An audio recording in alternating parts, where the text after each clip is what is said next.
There are some things in life that become so much a part of our everyday existence that we fail to notice them. Yet when we do, we find ourselves enlightened by their beauty. Fall trees blooming with color, a bird's song piercing the urban roar. Art, too, sometimes takes on a hidden appearance. Many times we fail to see it. It goes unnoticed as we hustle through our busy lives. But when we take a moment to stop and look, we are enriched. We learn that art shows us something about ourselves, who we are, the place we live, how we feel. For almost 60 years, sculptor Marshall Fredericks' work has made us stop and take notice, and like the sculptor himself, has borne witness to the march of life. I've always wanted to do sculpture that would mean a lot to a lot of people, which would give them pleasure, happiness, inspiration, hope, perhaps sometimes, and all those good things, positive things. To give them those good things out of seeing something I did. And I hope very much that to a certain extent that's happened. And I think it has, because we've got many, many letters and things from people who seem to get something out of it. And I think that's my main happiness, is by the fact that I think it's achieved part of its goal anyway.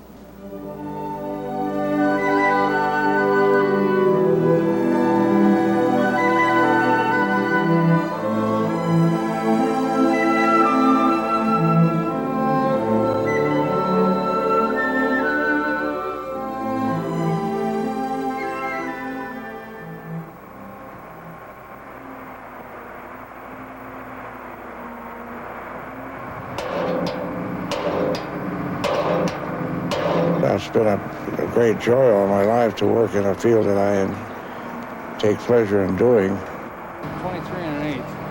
Did I get it in there? How much of a job is it to set up your drill and drill these holes a little bigger? I've had the opportunity to be able to make things which did mean something to people. I'm very grateful for that I have had that opportunity. It'd be sad to go all through life and at the end feel, well, my life didn't mean anything to anybody. That would be the real sadness.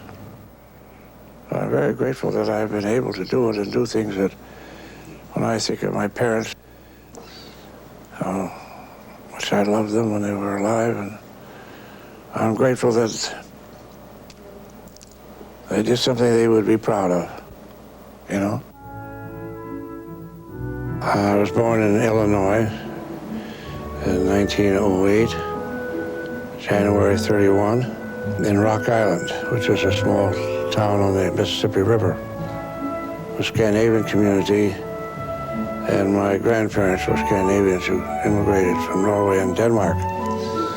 And therefore, my interest throughout the years in Scandinavian things. And I lived there in Rock Island until I was about 5. And then my father who was an engineer, was asked to go to Florida to assist with the draining of the Everglades. And we were down in Florida then for several years, and then moved to Cleveland, where most of my youth was spent. And I went to the normal schools and then went to art school at the Cleveland School of Art. And upon graduation, I was very fortunate. They gave one traveling fellowship, and I was lucky enough to win that. And I'd wanted to go to Scandinavia to study, especially with Mr. Millis, who was teaching there at the Royal Academy in Stockholm. So immediately upon the completion of the school term, I went over there by boat. There were no planes at that time. And when I got to Sweden, I found that he was no longer teaching. I hadn't been for about 5 years. I had kind of hoped I could study with him, but then I couldn't. And he didn't need an apprentice, but he said he had his own carving shop across the river. So he asked me if I would like to work in his carving shops. And I jumped at the chance. And that's where I learned to carve granite and marble. And then some months later, it got to be very cold there in Sweden, and he was about to leave for the States. He had a big exhibition that he was going to display all over the United States, and of bronzes. And so he suggested that I go down into Europe, especially Germany, to study, which I did. And I studied in Germany and Denmark and France and Italy and England, and traveled quite a bit in the Near East and Mediterranean areas, and then came back to Cleveland, where I started teaching at the Cleveland School of Art and trying to make a living at the side because it was the middle of the Depression. In the interim, he had come to America and taken this exhibit all around to Cleveland and to Detroit and St. Louis and California and all over. And finally, he sold almost the entire exhibition to Mr. Booth at Cranbrook. And that's one of the why they have so much of his work out there. They bought almost the entire exhibition. And then he decided, they asked him to stay here and teach, and so he decided to stay, but he wanted someone to do a lot of the teaching for him, especially the newer students. And so he came down to Cleveland and got me and asked me to come up and teach at Cranbrook, which I did for 10 years. During those 10 years, I taught not only at the Art Academy in sculpture and ceramics, but also I was head of the art department at Cranbrook School for Boys and Kingswood School for Girls, and did lots of night classes too and things like that. And then when the war broke out, I enlisted right away and was sent to the Engineer Corps. And I did some work on, quite a lot of work on targets for the Air Force, because after I was in the Engineer Corps, we started on camouflage, which is somewhat related to art, because there's color involved and texture and all that. But then I was lucky, I invented a couple of things which were useful to the Air Force. And overnight I was transferred to the Air Force, which is unheard of in the military. Then not a long time after that, I was transferred to the Far East. And then came back here in early '45 and decided I wasn't going to teach anymore because I had been teaching out there for 10 years and actually a little longer than 10 years. And I just felt that if I didn't do something on my own, I would never do it. And so I set up this little place, and then later built the larger studio, and I've been here ever since.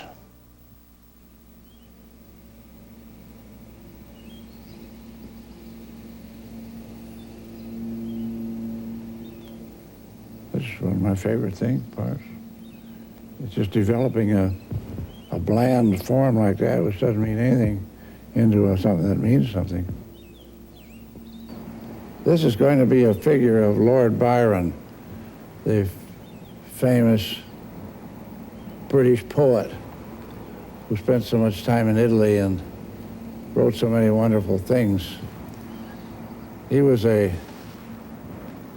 one of my idols when I was very young, a teenager, and his work was so good that it inspired me to write poetry, and I wrote quite a little bit.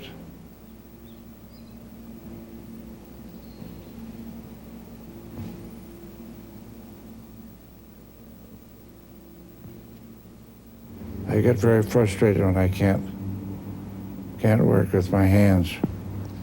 It's all too little time. Thousands and thousands of little pieces put on.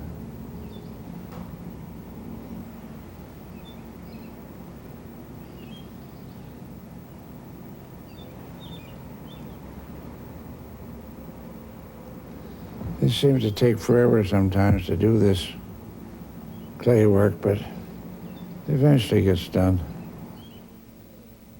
When I first started working, it was very difficult to make a living in art. And I did all kinds of things to earn a little bit of money. I sold men's clothing from door to door and worked in restaurants and everything else to make enough money to live on. Slowly, I started getting small portraits to do and small sales here and there. And until, I guess, the first major commission I ever had, public commission, was in 1936. It was the Belle Isle Fountain. A man in Detroit, a rather famous attorney by the name of Levi Barber, died.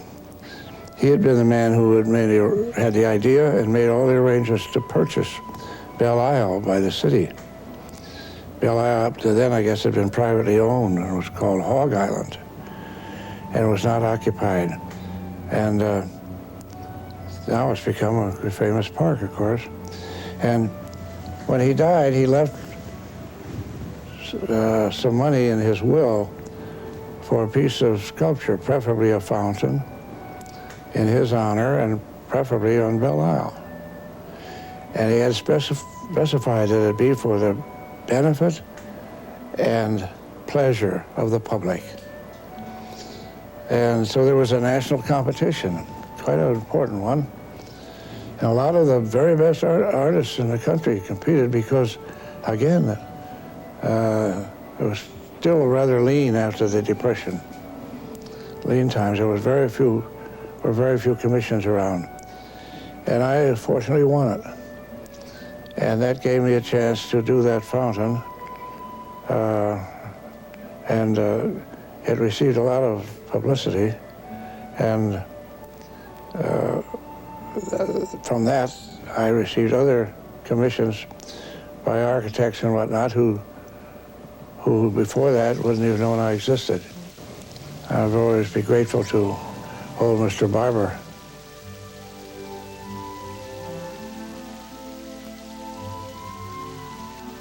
I've been asked a number of times by people why I designed the Barber fountain as I did with the gazelle in the center and the four smaller animals around the perimeter. The four animals around the perimeter, that's a simple reason. They are all native to the state. There was a rabbit and an otter and a hawk and a grouse. They're in granite, black granite. I carved them in black granite, as is all the fountain except the gazelle, which is very light in feeling and very slender, just up on two rear legs.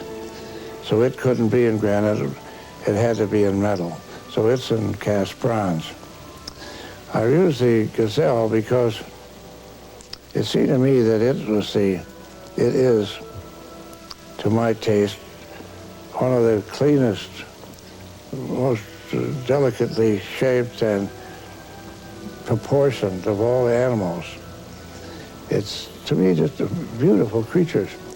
And the one I designed, they were sort of a combination of several, which were my favorites for many years, of going to the zoo and looking at pictures of animals. It's sort of a composite of what I thought the perfect gazelle would be. I sort of thought that here was an example to put there of a really beautiful creature. I'm so pleased with that fountain not because it meant so much to me to help me get started in my work, but because people seem to like it a lot. And I think that's the reason it has not been injured.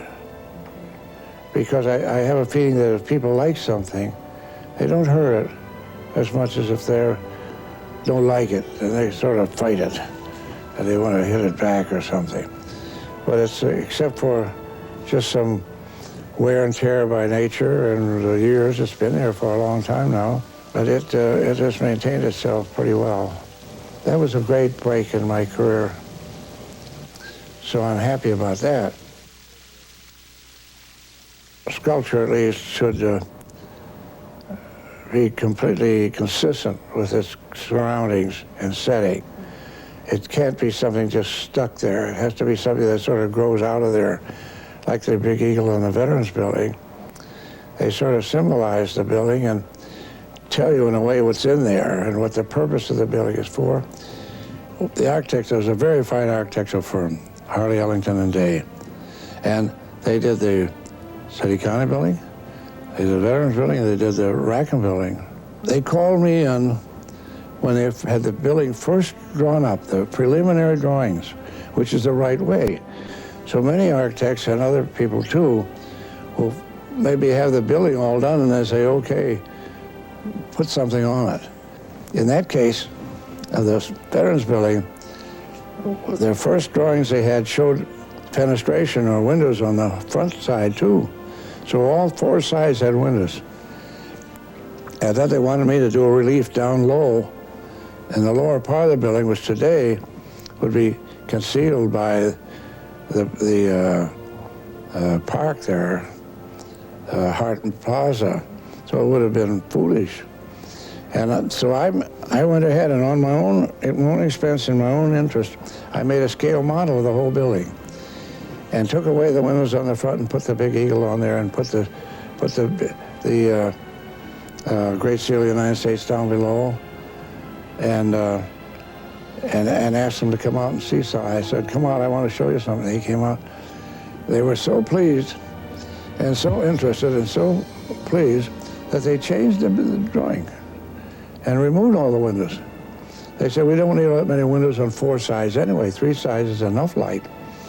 So that's why it has the big eagle, which tells the story of the building. It's a United States eagle, victory eagle, and that represents the people, honored memory of those who gave their lives for their country.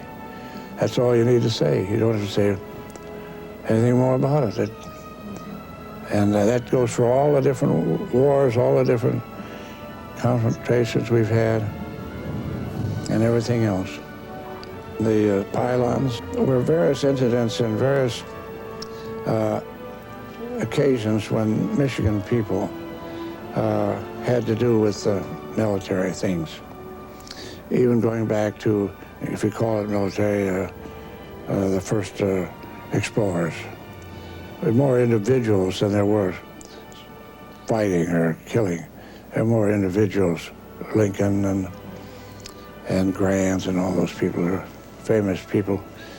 And those I carved too. I'm sorry to say those were damaged some years ago quite seriously by workers who, without instruction, sandblasted them all and took away all the details, sharp carving, sharp details in the faces and hands. I was too late to stop them, but I think it's a very successful building.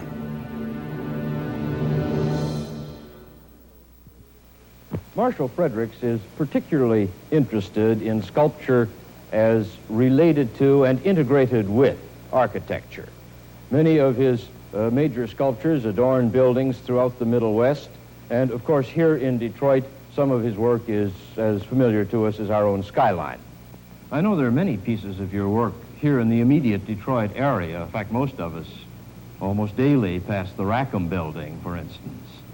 Well, that was one of the first ones I did here. There are 36 pieces of sculpture in bronze, marble, and granite, some of them quite large. One of them is 18 feet. Where are they located in respect to the building? They're all over the exterior. The William Beaumont Hospital in Royal Oak is something I think most Detroiters have seen at one time or another, I hope on the outside. Yes, that's in aluminum. It's 16 feet high. Represents the human family protected by the healing herbs of the medical profession. And of course, in the Ford Auditorium, there is something else that most Detroiters are by now familiar with. It is a nice place. It's only 34 years old. It was designed to last 100. It was a tremendous task. It's the largest sculpture of its kind in the world. Fabricated mural, made out of brass, aluminum, copper, and then parts of work plated with cadmium, gold, zinc. I made most of it right here, and I built the little building next door as a metal shop to work on. I built the building for that purpose. And then when we made all the separate sections, I got wonderful pictures making them, stills. I rented a factory building in Pontiac and put them all together there, because that's too long. It's, you know, it's 3 times the length of this building, almost. The big one was to give the story of the Ford Empire and its products and all that, and the products of forces of nature and the skills and talents of man. They combined in the Ford Empire. And the things on that was a serious part. And the things on the end were sort of to represent what went on the stage, you know, the dancing and music and so on. And there were so many activities, things from schools, things from the universities, things from the different industries that had their meetings there. They had all kinds of, I was just thinking last night, where would you have a ballet today? Ballet would be cramped to pieces in the where the symphony hall is now. That's not a stage for a ballet. You need the big stage of the Ford Auditorium. There's no place else. And it has twice as much seating, nicer seats, wider seats, better washrooms, everything. That, you know, I hope they keep it.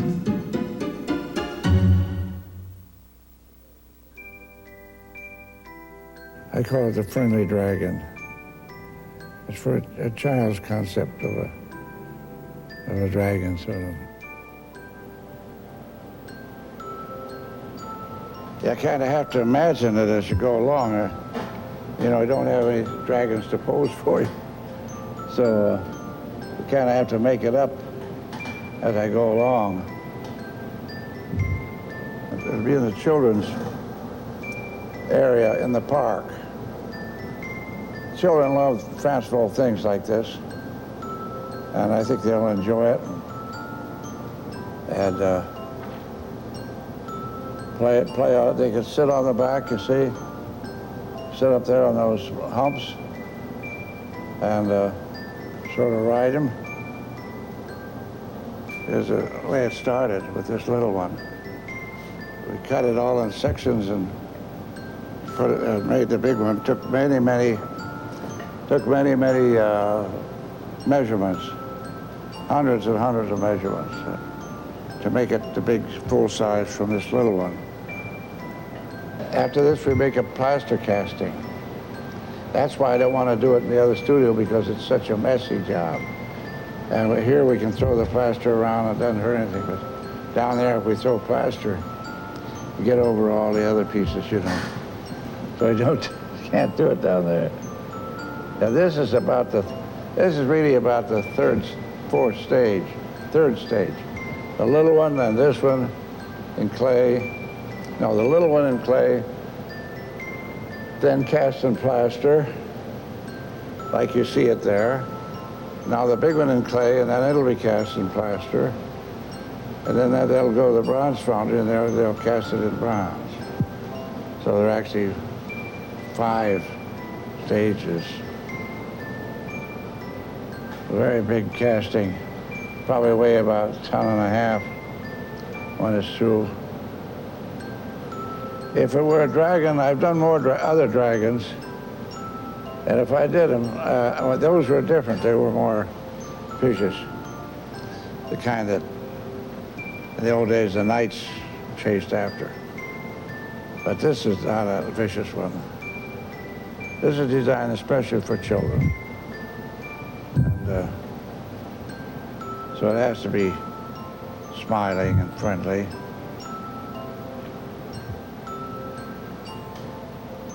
They'll climb all over it, I'm sure. And therefore we can't have any sharp. Actually, you should have some sort of horns here, but I can't put them there because they might hurt themselves. I don't want that to happen. He's going to have teeth. He hasn't got teeth yet. That's the last thing you put on him. But he will have teeth, but I don't think they're scary teeth. Sort of like the big bear at Northland, you know. That's a big bear, but he's not a scary bear. He's a friendly bear. Kids aren't afraid of him at all.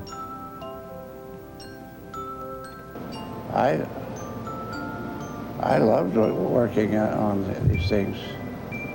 It's a pleasure for me, and I think it is for most artists. There aren't too many schools where they have an opportunity to work on large things. They work mostly on small heads and small figures. It's only when you get to a situation where there's a commission like this that you have a chance to work on a big thing.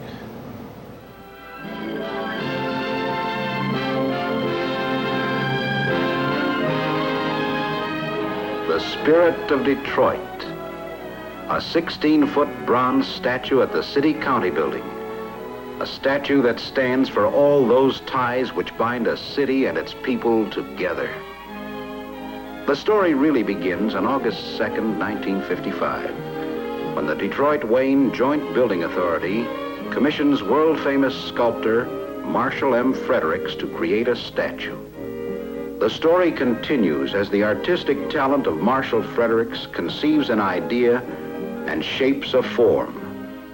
The political people and the architects and everyone else involved wanted something that would identify the building and tell something about the purpose of it, and also sort of reflect Detroit, be some sort of a logo or symbol for Detroit.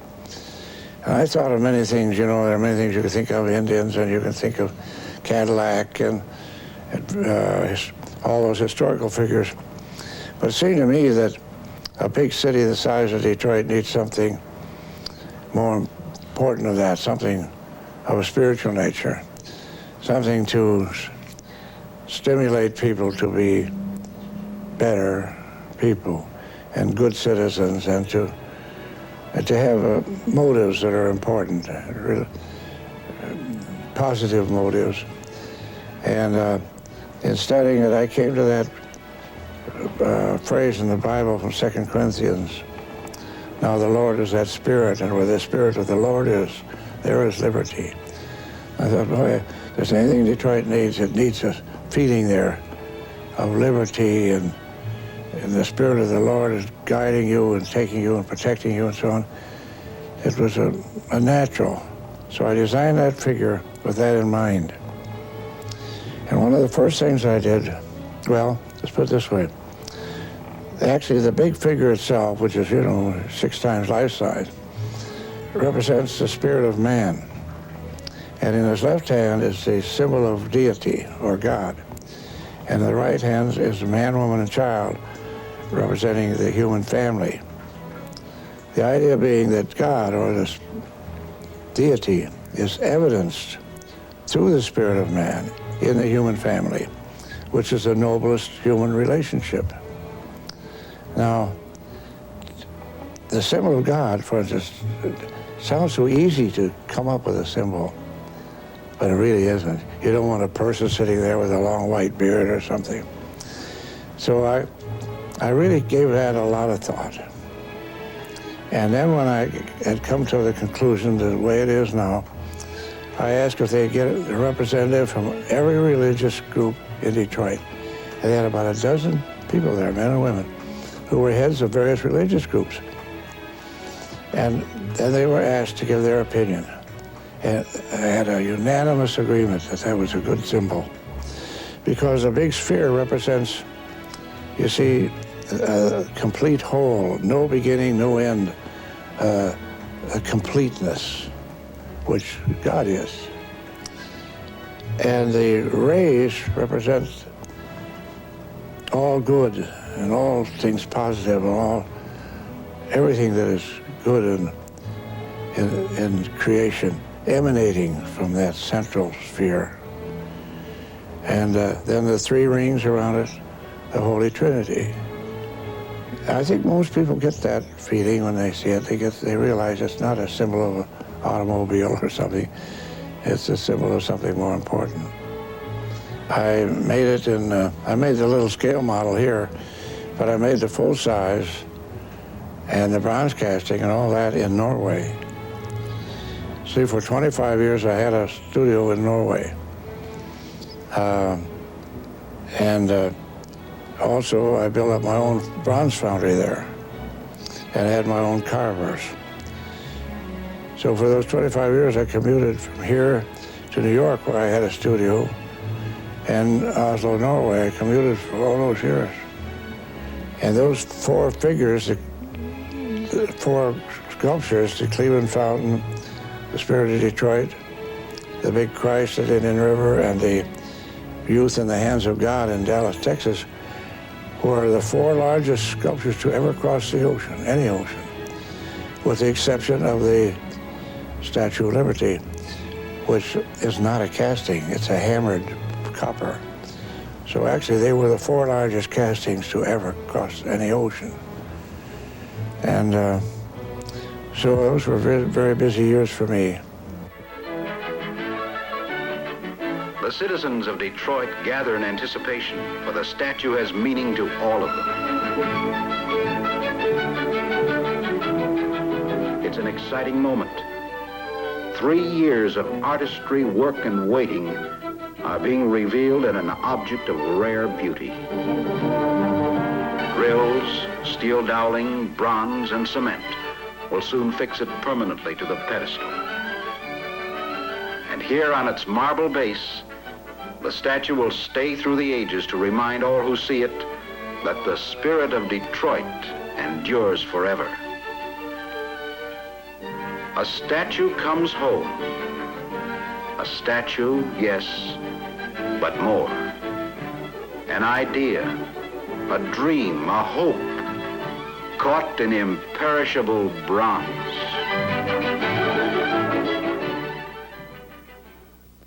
Probably the most difficult challenge, purely from a spiritual point of view, was the big Christ at Indian River. That was a big one. First of all, because it's a tremendous responsibility to represent the Son of God, Christ. You know, he was not just an ordinary person, he was something else. And how do you represent that? You feel so, makes you feel so little, you know. And I wanted to do him in a way that would do the most for the most people who might see him. And I didn't want him to be like some of those that you see around, in which he seems to be in agony and he's dying and his blood screaming out and wounds in his side and his crown of thorns. Well, I didn't want the figure of Christ to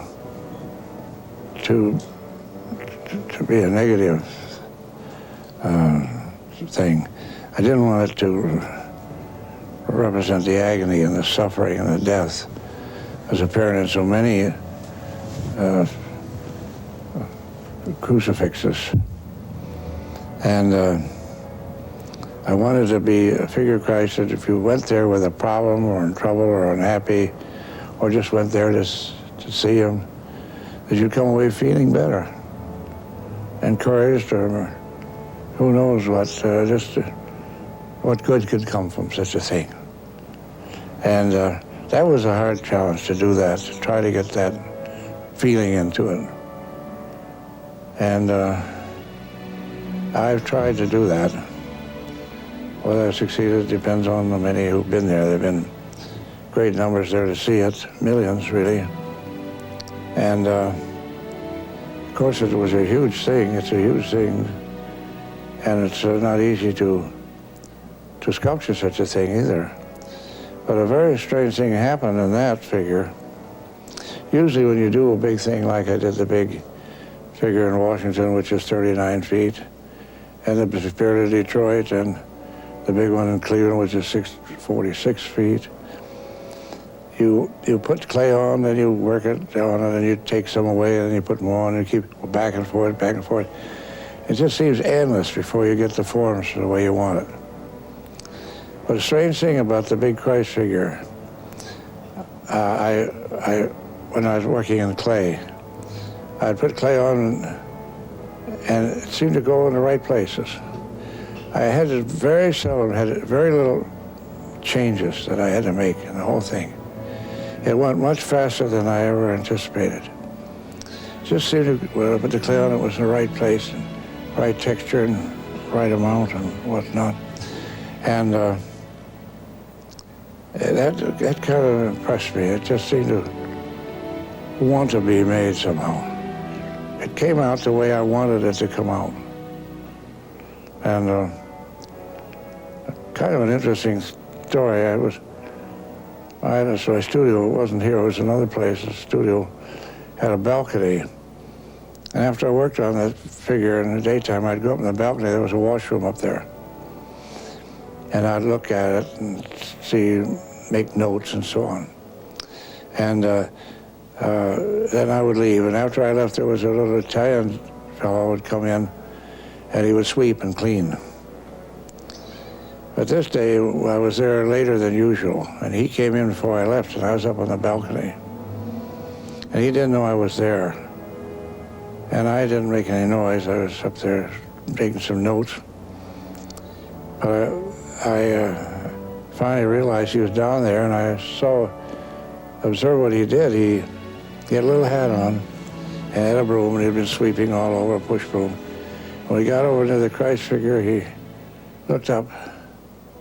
Then he took his little hat off, laid his broom down, he got down and said his prayers.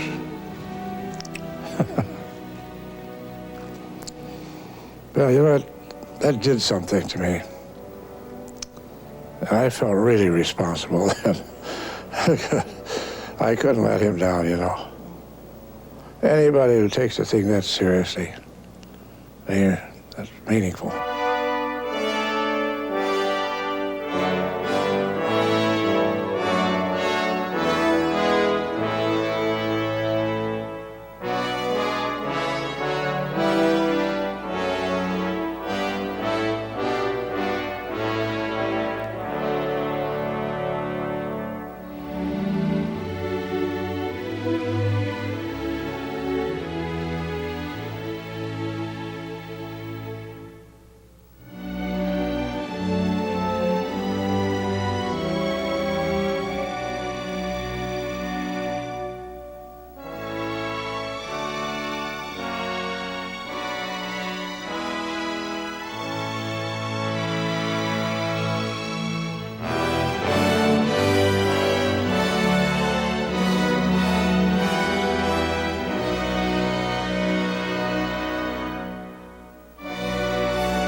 Many people tell me that they did respond to that big figure in a good way. And that's what I was trying to do. The same thing with the big fountain in Cleveland. I wanted to do something that when someone who had lost someone or had someone injured or missing or something in any war, could go there and feel better about their loss. That's all I wanted to do. And I can't tell you how many people have told me that it's the way it is with them. The veterans. It took me 19 years before I finished it. There were many difficulties to do it. Not only more difficulties to make it and cast it in bronze, but to carve in granite the big figures around the bottom. The big granite figures took 7 years to carve. They had to be made in clay and plaster before that. And they're huge. They're 14 feet long and weigh many tons each. And the big figure, 46 feet in bronze, there's nothing that size anywhere. And the important thing about it is it's different than any other war memorial. Does not show any violence, doesn't show any weapons, doesn't show any of the things that killed your son or husband or father, daughter. It's called the Fountain of Eternal Life. And the whole premise is that if you believe in God and obey his precepts and to do what he teaches you to do, you will have eternal life. And this has been the same for ever since civilization began, all the different civilizations. Everybody had it, same feeling, expressed in different ways. And in the four big groups around the bottom of the central figure are the four great civilizations of the earth. And they are illustrated in those as those different four peoples of those four great groups. And then the big central figure is a figure of man rising up to eternal life. And he is standing alone, surrounded by the flames, symbolizing war or destruction. And under that is a huge sphere, as high as that room back there, 10.5 feet, all filigree. And it's made of hundreds of designs, and all those designs are from different civilizations. And all of those designs represent eternal life. There are just thousands of these things that people have designed over the centuries, representing eternal life, animals and birds and creatures of all kinds. So you see, everything is leading up to this one thought, that if you believe in God and you obey his principles, precepts, you have a good chance for eternal life. Right now, that whole fountain is in pieces because the city of Cleveland gave us the right to a developer to build a big new building on the end of the park where this fountain was, which will be the largest building in the state of Ohio. And so it needed parking, so they've made a big underground parking structure, 2 levels underneath the park. And in order to do that, they had to take my fountain away in pieces. Now they're in the process of putting it all back together. And I'm the liaison on that. I have to tell them how. Because it's been guaranteed to me and to the veterans especially. Because the veterans, it means tremendous to them being a war memorial. It's very important to all those people. Cleveland having lost over 6,000 people in World War II alone. So they've been guaranteed, and so have I, that it will be put back exactly as it was when it was new. I really am looking forward to that. That'll be a big day, because when we put it up the first time, there were 10,000 people there. It was amazing.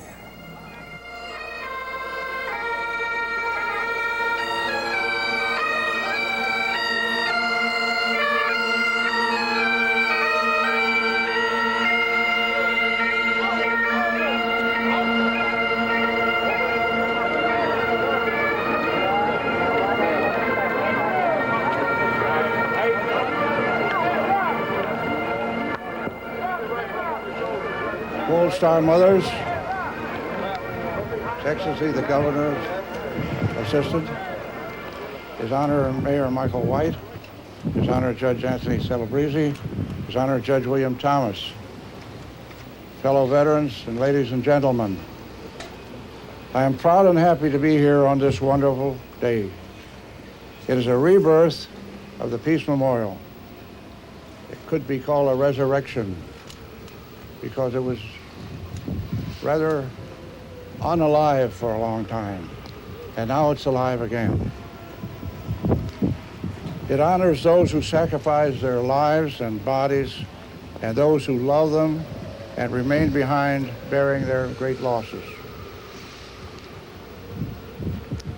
This memorial was not intended to illustrate or call attention to the means that took these precious lives and to glorify the destructive elements of war, but rather to remind all who concerned of the promise of eternal life and peace, the eternal promise of God's care. At the original dedication, I said a few words, and this is what they were. I have prayed during this entire work that it would be worthy of the people to whom it was dedicated. God bless their memory. And I feel the same today. Thank you very much.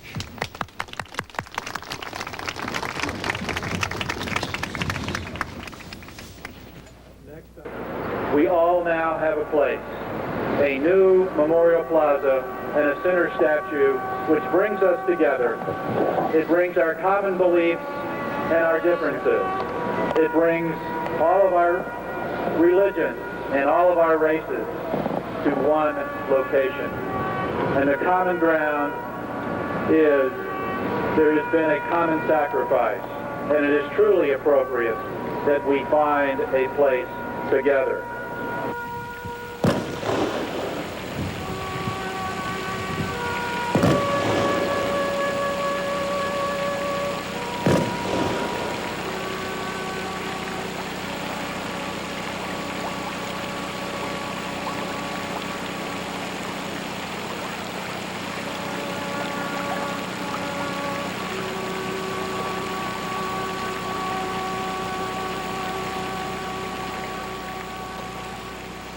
I look at it all very objectively, and when I look at something that I'm working on or something I've done, I don't feel any particular personal accomplishment in it. I really don't.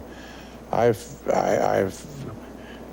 feel a pleasure in doing it, and I hope that the other people will also get pleasure and possibly inspiration and some other positive thoughts from it, but I don't feel that it's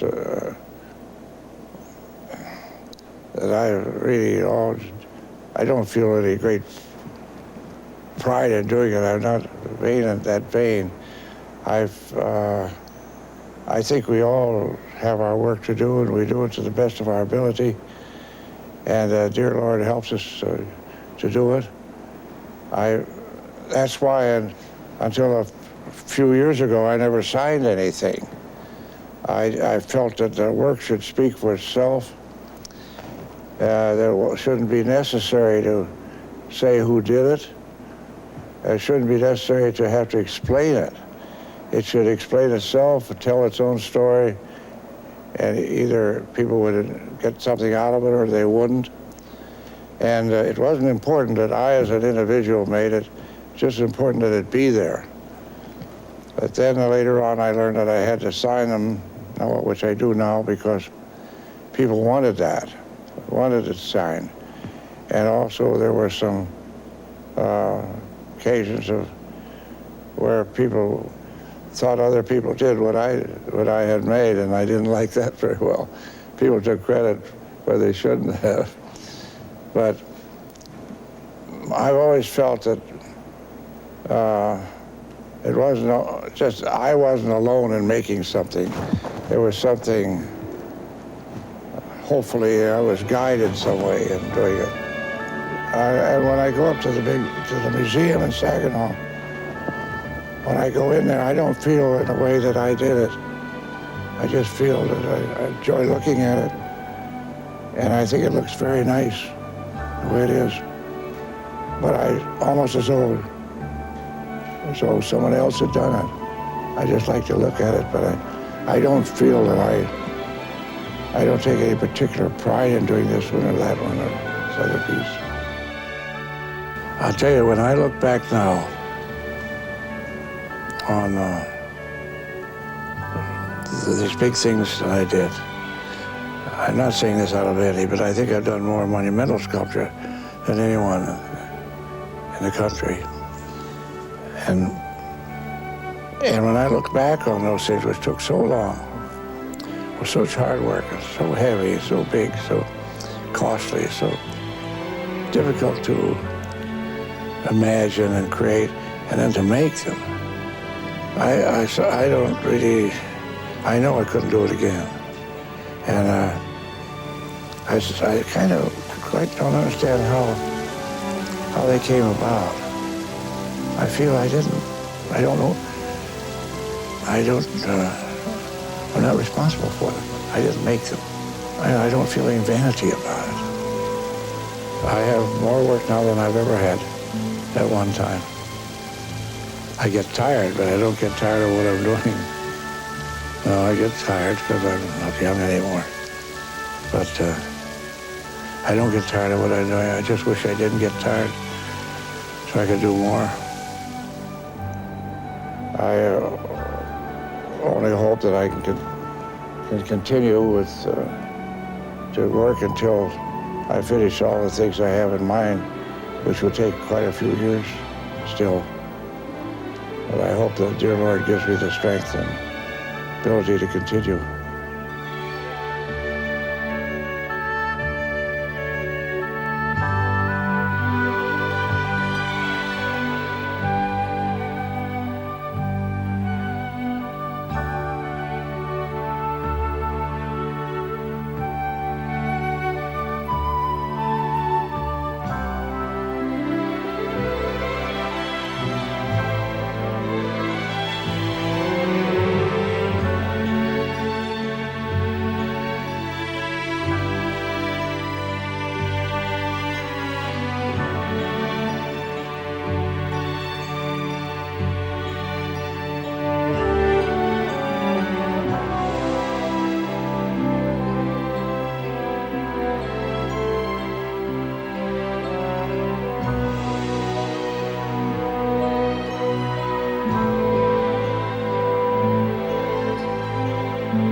First of all, I'd like to have them look at the piece and have some respect or admiration for it as a work of art. And that would, and the way it, what it conveys to the people who look at it. I'd like to have them say, well, Marshall did a good job on that, but he apparently wanted it to be a very constructive and positive rendition of such of Christ, of the Christ, and he accomplished that to a certain extent. He accomplished that. I'd like to have him say that kind of thing.